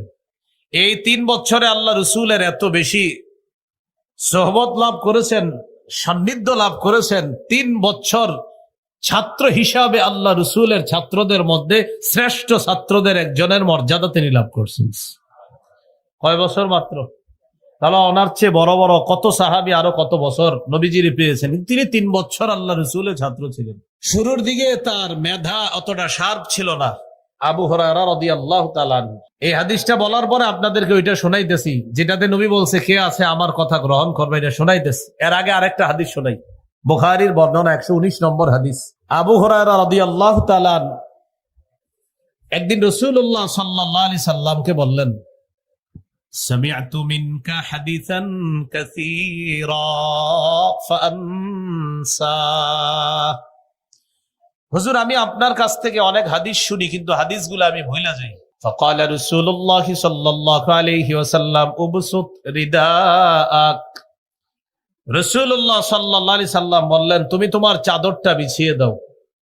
ফাবাসাত্তুহু, আমি আমার চাদরটা বিছিয়ে দিলাম। চাদর বিছানোর পর রাসূলুল্লাহ সাল্লাল্লাহু আলাইহি সাল্লাম গরাফা বিয়াদাই, চাদরের মধ্যে এইভাবে দুই হাত দিয়ে কি যেন ঢাইলা দিলেন। হাত কিন্তু ফাঁকা, এরকম করলেন চাদরে। এবার নবী বললেন, আবু হুরায়রা চাদরটা পেঁচাও। সাহাবী আবু হুরায়রা রাদিয়াল্লাহু তাআলা চাদর পেঁচাইলেন। চাদর পেঁচানোর পর রাসূলুল্লাহ সাল্লাল্লাহু আলাইহি সাল্লাম বললেন, চাদর নিজের সাথে লাগাও।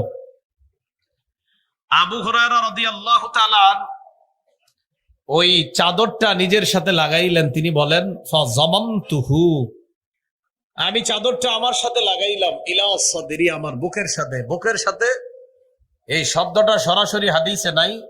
বুখারী যারা পড়েন বা পড়ান, বাইনাস সাতরাইন, দুই দাগের মাঝখানে ছোট্ট করে লেখা আছে, ফাযামামতুহু ইলা সাদরি, আমি চাদরটা আমার বুকের সাথে মিলাইলাম। ফামা নাসিতু শাইআন বা'দা, চাদর বুকের সাথে মিলানোর পর আমি যা শুনি আমার জীবনে আর কখনো ভুলি না, আমি সব মুখস্থ রাখি। তো এই সাহাবী বললেন, হুজুর আমি আছি। ফাআখাযা বিয়াদি ওয়া আদ্দা খামসা। আবু হুরায়রা রাদিয়াল্লাহু তাআলা আনহু বলেন, রাসূলুল্লাহ সাল্লাল্লাহু আলাইহি সাল্লাম আমার হাত ধরলেন, গুনে গুনে 5টা জিনিস আমাকে শিখাইলেন। 1 নাম্বার, ইত্তাকিল মাহারিমা তাকুন আ'বাদান নাস, হারাম থেকে তুমি বাঁচো, হারাম কর্ম থেকে বাঁচো, হারাম কাজ থেকে বাঁচো, হারাম কথা থেকে বাঁচো, হারাম খাদ্য থেকে বাঁচো। হারাম কাজ থেকে বাঁচো, যত ধরনের অশ্লীল কাজ, গুনাহের কাজ, এইগুলা থেকে বাঁচা। হারাম খাদ্য থেকে বাঁচা, সুদ খাওয়া থেকে বাঁচা, ঘুষ খাওয়া থেকে বাঁচা, হারাম কথা থেকে বাঁচা, মিথ্যা কথা থেকে বাঁচা। রাসূলুল্লাহ সাল্লাল্লাহু আলাইহি সাল্লাম বলেন, তুমি হারাম থেকে বাঁচো, মানুষের মধ্যে সবচাইতে শ্রেষ্ঠ আবেদ হয়ে যাবা, আল্লাহর শ্রেষ্ঠ ইবাদত গুজার বান্দা হয়ে যাবে। হারাম থেকে বাঁচো। আমি এখানে যারা আছেন আপনাদেরকে যদি বলি, কারা কারা আগামী 24 ঘন্টায় 100 রাকাত নফল নামাজ পড়ে একটা মোটর সাইকেল উপহার নেবেন? আশা করি সবার হাত উঠবে যে 24 ঘন্টায় 100 রাকাত নফল নামাজ পড়া এটা কোনো ব্যাপার না। মোটর সাইকেল যারা চালাইতে পারে না ওরাও হাত তুলবে, সাইকেলটা পুরস্কার পেয়ে বিক্রি করে দিবে, সমস্যা নেই। সাথে সাথে যদি আমি বলি, আগামী 24 ঘন্টা একটা গুনাও কেউ করবেন না, একটা সগীরা গুনাহ কবিরা গুনাও কেউ করবেন না। আনফরচুনেটলি সবার হাতগুলা উঠবে না, কারণ হাত উঠানোর আগেই যখন টেনশনে আসবে, আমি যে সুদের সাথে জড়িয়ে আছি, আমি হাতটা উঠাই কিভাবে।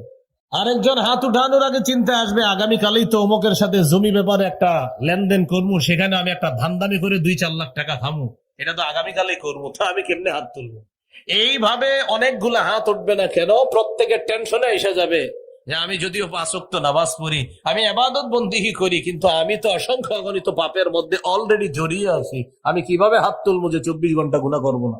তাহলে 24 ঘন্টা নফল ইবাদত কেউ করবে, হাজারো মানুষের হাত উঠে যাবে। আর যদি বলেন 24 ঘন্টা গুনাহমুক্ত থাকতে হবে, তাহলে দেখবেন অসংখ্য অগণিত হাত উঠতে কষ্ট হচ্ছে, কারণ এই লোক সুদ খায়, এই লোক ঘুষ খায়, এই লোক অন্যায়ের মধ্যে জড়িয়ে আছে, কিভাবে হাতটা উঠাবে। এই জন্য হাত উঠানো বড় মুশকিল যে গুনাহ করব না। রাসূলুল্লাহ সাল্লাল্লাহু আলাইহি সাল্লাম বলেন, ইত্তাকিল মাহারিমা তাকুন আ'বাদান নাস, হারাম থেকে বাঁচো, মানুষের মধ্যে সবচাইতে শ্রেষ্ঠ আবেদ হয়ে যাবা, কারণ হারাম থেকে বাঁচা বড় কঠিন, বড় মুশকিল। আর কেউ যদি এই মুশকিল কাজটা করতে পারে, আল্লাহর খাতায় সে শ্রেষ্ঠ আবেদ হিসাবে গণ্য হয়ে যাবে। 2 নাম্বার, ওয়ারদ বিমা কাসামাল্লাহু লাকা তাকুন আগনান নাস, আল্লাহ তোমার জন্য যা ফয়সালা করেছেন এতে তুমি খুশি থাকো, মানুষের মধ্যে সবচাইতে স্বনির্ভর বান্দা হয়ে যাবা, সবচাইতে ধনী মানুষ হয়ে যাবা। আল্লাহ যা ফয়সালা করেছেন এটা মেনে নাও, তুমি সবচেয়ে ধনী মানুষ হয়ে যাবা। 3 নাম্বার, ওয়া আহসিন ইলা জারিকা তাকুন মুমিনা, তুমি প্রতিবেশীর সাথে উত্তম আচরণ করো, খাঁটি মুমিন হয়ে যাবা। আমি গাড়ি থেকে নামার পর এখানে যারা যারা আমারে দেখছে সবাই মোটামুটি সালাম দিছে, অনেকে এখান থেকে উঠাও সালাম দিছে, অনেক মুরব্বীরা। কিন্তু এখানে অনেকে আছেন যারা গত 10 বছর আপনার প্রতিবেশীর সালাম দেন নাই, হুজুরে আসছে, হুজুরে সবাই সালাম দিতেছে। প্রতিবেশীকে 10 বছর 5 বছর হয়ে গেছে সালাম দেনা, এর কি সালাম দিব, এত আমগো পাশের ঘরের আব্দুর রহিম, আমাদের পাশের ঘরেই থাকে ইউসুফ মিয়া, এর কি সালাম দিব, আব্দুর রহিম ভাই, ওটা তো আমাকে আমার ভাতিজা লাগে, আপনি ভাতিজা সালাম দিবেন না, আহা তো আমার ঘরের পাশেই থাকে, তো সালাম দিছেন আমার ভাতিজা, তো সালাম দেয় না। অথচ রাসূলুল্লাহ সাল্লাল্লাহু আলাইহি সাল্লাম বলেন, প্রতিবেশীর হক আদায় করো, প্রতিনিয়ত সালামের মাধ্যমে হলেও প্রতিবেশীর হক আদায় করো। রাসূলুল্লাহ সাল্লাল্লাহু আলাইহি ওয়াসাল্লাম প্রতিবেশীর ব্যাপারে বলেন, জিবরিল আমিন আমাকে প্রতিবেশীর ব্যাপারে এত বেশি ওয়াজ করছে, নসিহত করছে, হাত্তা যারানতু আন্নাহু সাইওয়ারিসুহু, আমি চিন্তিত হয়ে গেলাম, না জানি কখন জিবরিল আমিন এসে বলে পড়ে আমাকে এই কথা বলে ফেলে যে এখন থেকে প্রতিবেশীকে মিরাজ দিতে হবে, এটা বলে নাই, বাকি আমি টেনশনে পড়ে গেলাম, না জানি জিবরিল আমিন এসে আমাকে এটা বলে ফেলে যে প্রতিবেশীকে মিরাজ দিতে হবে, এত বেশি প্রতিবেশীর কথা আমাকে জিবরিল আমিন বলছে। এই জন্য রাসূলুল্লাহ সাল্লাল্লাহু আলাইহি সাল্লাম বলেন, গোস্ত যখন রান্না করো ঝোল বাড়ায়া রান্না করো। কেন? প্রতিবেশীর নাকে তোমার গোস্তের ঘ্রাণ যাবে, আমার একজন উম্মত গোস্তের ঝোলের ঘ্রাণ পাবে আর গোস্ত না খেয়ে কষ্ট পাবে, আমি নবী তো এটা সহ্য করতে পারি না, ঝোলটা একটু বাড়ায়া দাও। গোস্ত যদি না পাঠাইতে পারো অন্তত ঝোল পাঠায়া দিও, যেন ঝোল দিয়ে ভিজিয়ে ভাত রুটিটা খাইতে পারে, তুমি ঝোল পাঠায়া দিও। আর যদি বলো পাঠাবা না, তাহলে এমন ভাবে তুমি ইলিশ মাছ আর গরুর গোস্ত রান্না করো যেন গ্রান বাহিরে না যায়, লুকিয়ে লুকিয়ে খাও। তো আমার উম্মত তোমার গ্রান নিবে আর সে খাবে না, এটা তো আমি তোমাকে বলতে পারি না, তুমি ঝোল বাড়াও, আমার উম্মতকে কষ্ট দিও না। আব্দুল্লাহ ইবনে ওমর রাদিয়াল্লাহু তাআলা আনহুমার বর্ণনা দেখেন, কেউ যদি ফল কিনে ঘরে আসে, প্রতিবেশীর বাচ্চা ফলটা দেখছে, আপনি বাসায় আসার পর ফল কেটে আপনার বাচ্চার হাতে ফলটা একটা টুকরা দিয়ে দিলেন, বাচ্চা ফল নিয়ে বাহিরে গেছে দৌড়ায় দৌড়ে, সাধারণত বাচ্চাদের হাতে ফল টল কিছু দিলে দৌড়ায় বাহিরে চলে যায়। আরেকজনের বাচ্চা আপনার বাচ্চার হাতে ফল দেখা কষ্ট পায়, ওর বাবা ফল আনছে আমার আব্বা আনে নাই, আল্লাহ রসুল এটা বরদাস্ত করে না। আমার কোন উম্মতের শিশু সন্তান তোমার শিশু সন্তানের হাতে ফল দেখে না খেয়ে কষ্ট পাবে, এটা তো আমি নবী তোমাকে অনুমতি দিতে পারি না। হয়তো ফল লুকিয়ে লুকিয়ে খাও, আর যদি অন্যদেরকে দেখায় তুমি ফল ঘরে নাও, ফল প্রতিবেশীর জন্য পাঠাও। তাই তরমুজটা কিনে যখন ঘরে নিবেন হয়তো কালো ব্যাগ দিয়ে নেন যেন কেউ না দেখে, আর যদি দেখায় নেন তাহলে পাঠায় দেন। তো এই জন্য রাসূলুল্লাহ সাল্লাল্লাহু আলাইহি সাল্লাম বলেন, আহসিন ইলা জারিকা তাকুন মুমিনা, প্রতিবেশীর সাথে উত্তম আচরণ করো, খাঁটি মুমিন হয়ে যাওয়া। এ হলো 3 নাম্বার। এই যে বিল্ডিং বানাই আমরা, বিল্ডিং, এক হাদিসের মধ্যে আসছে বিল্ডিং যারা বানাবে পাশের প্রতিবেশী যে আছে তার কাছে একটু বলে নিবে, ভাইজান আমি একটু বড় অট্টালিকা বানাবো, 2-3-4 তলা হবে, এটা আমি বানাবো, আপনি একটু মহব্বতের সাথে একটু খুশি থাকেন, আমি যে বিল্ডিংটা বানাবো। উনি বলবে আপনার জায়গায় আপনি বিল্ডিং বানাবেন, এতে আমার কি? তখন বলে দিবেন হাদিসে আসছে আমার বিল্ডিং এ আপনার বাতাস বন্ধ হবে, আল্লাহ রসুলের কোন উম্মতের বাতাস বন্ধ হবে, এটা নবী নিষেধ করছেন, এই জন্য আপনার কাছে বলে দিলাম। প্রতিবেশীর হক আদায় করা, এটা 3 নাম্বার।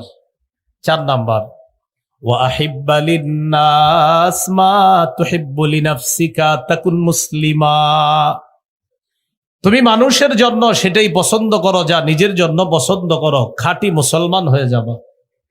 তুমি নিজের জন্য যা পছন্দ করো মানুষের জন্য তা পছন্দ করো, খাঁটি মুসলমান হয়ে যাবা।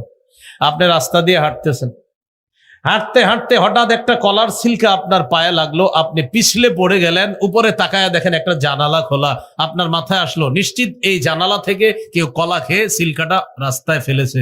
আচ্ছা এমনও তো হতে পারে কোন পথচারী কলা খাইতে খাইতে এখানে ফেলে দিছে, আপনি সন্দেহ করলেন এই বাড়িওয়ালাকে, সন্দেহ করার পর কলার সিল্কাটা বাড়ির দরজায় নিয়ে রেখে দিলেন। কেন? এই বাসার কয়েকজন এটার মধ্যে পিছল খাক, তারপর বুঝুক যে কলার সিল্কার মধ্যে পিছলে পড়ে যাওয়াটা কতটা কষ্টকর। আল্লাহ রসুলের হাদিস দ্বারা বোঝা যায় আপনি মুসলমানের পরিচয় দিলেন না এই কাজটা করে। পায়ের মধ্যে ইটের টুকরা লাগছে, ছাদে তাকায় দেখে এক বাসায় কাজ হইতেছে, টেনশন, এই বাসার থেকে ইটের টুকরাটা পড়ছে, আচ্ছা আমার পায়ে পড়ছে না, এখন ইটের টুকরা সুন্দর মতো নিয়ে দরজায় রেখে দিচ্ছে যেন ওই বাড়ির মানুষগুলার পায়ের মধ্যে ইটের টুকরা বিদ্ধ হয়ে তারা কষ্ট পায়। অথচ রাসূলুল্লাহ সাল্লাল্লাহু আলাইহি সাল্লাম বলেন, সহিহ বুখারীর বর্ণনা, কোন মুসলমান রাস্তা থেকে কষ্টদায়ক বস্তু যদি এই নিয়তে সরিয়ে দেয়, আমার কোন মুসলমান ভাই বোন যেন কষ্ট না পায়, গফারাল্লাহু লাহু মা তাকদ্দামা মিন যামবি, আল্লাহ তার আগের সব গুনাহ মাফ করে দেয়। তো 4 নাম্বার, ওয়া আহিব্বা লিন-নাস মা তুহিব্বু লিনাফসিকা তাকুন মুসলিমা। নিজের জন্য যা পছন্দ করো, মানুষের জন্য সেটা পছন্দ করবা, খাঁটি মুসলমান হয়ে যাবা। 5 নাম্বার, ওয়ালা তুকসিরিদ দিহকা ফাইন্না কাসরাতাদ দিহকি তুমিতুল কলবা। বেশি হাসবা না, বেশি হাসি অন্তরকে মৃত বানিয়ে দেয়। আমি 5টা আবার বলি আপনাদেরকে। 1 নাম্বার, হারাম থেকে বাঁচো, শ্রেষ্ঠ আবেদ হয়ে যাবা।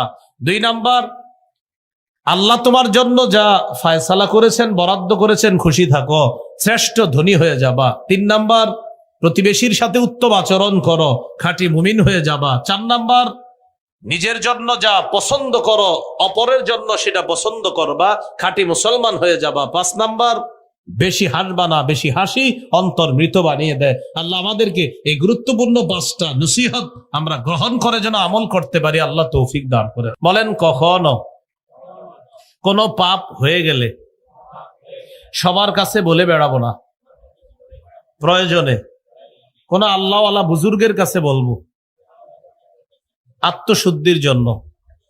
সবার কাছে বলবো না। যদি সবার কাছে বলে বেড়ান, নবীজি বলেন আমার উম্মতের সকল পাপীকে আল্লাহ মাফ করবে, এটা আমার আশা। তারা তওবা করবে, মাফ করবে। তবে যারা পাপ প্রকাশ করে বলে বেড়ায় তাদেরকে আল্লাহ মাফ করবে না, এটা নবী বললেন।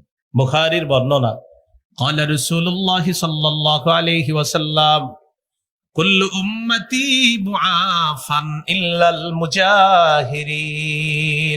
রাসূলুল্লাহ সাল্লাল্লাহু আলাইহি সাল্লাম বলেন, আমার উম্মতের সকলকে ক্ষমা করে দেওয়া হবে, তাদেরকে ক্ষমা করা হবে না যারা গুনাহ প্রকাশ করে। এবার আল্লাহ রাসূল বলেন, গুনাহ কিভাবে প্রকাশ করে দেখেন মিলে কিনা।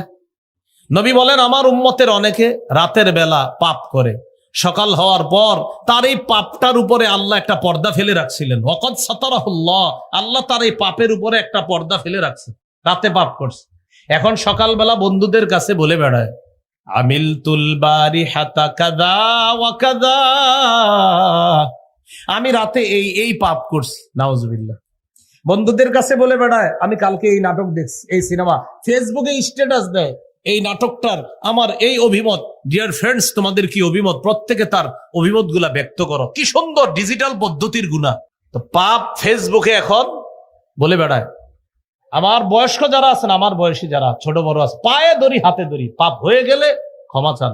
এটা বলে বেড়ায় না, বলে তো বেড়ায়, ফেসবুকে দিয়ে বেড়ায়। ফেসবুকে যারা এই জাতীয় লেখা লিখে ফেলেছেন, ডিলিট করে দেন, তাড়াতাড়ি রিমুভ করেন, এটা সরিয়ে ফেলেন। সাক্ষী কারে বানাইতেছেন আপনি?